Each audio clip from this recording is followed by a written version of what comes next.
This is a story about a country in Southeast Asia that often doesn't get much attention. Malaysia.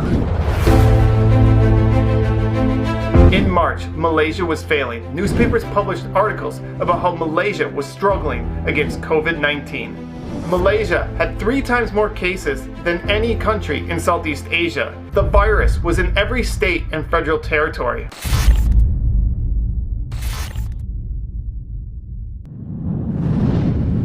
What makes the story even more sad is how the infection spread. Not from Malaysians partying or being badly behaved. It spread from a religious gathering. Malaysians, being well-behaved citizens, had unknowingly spread COVID-19. But here is where the story gets interesting.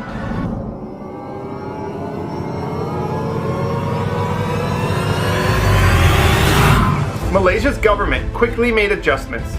Movement Control Order, or MCO, roadblocks, closed events, closed schools, closed non-essential businesses. Malaysia would do MCO 2.0, or the Enhanced Movement Control Order. For anywhere where there were several cases, all businesses were closed. Roads all blocked. No one in or out. No one could leave their homes. But don't worry, food and medical care were provided.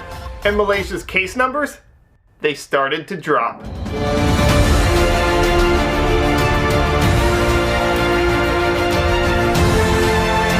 On April 14th, the Philippines passed Malaysia in COVID-19 cases. The next day, Indonesia. 2 days later, Singapore. Singapore is a much smaller country with a population 5 times smaller. Singapore now has 15 times the case rate of Malaysia. Malaysia is an example that we can all overcome this. How a country that had so many cases did the right stuff to stop the spread, and almost no media is talking about it.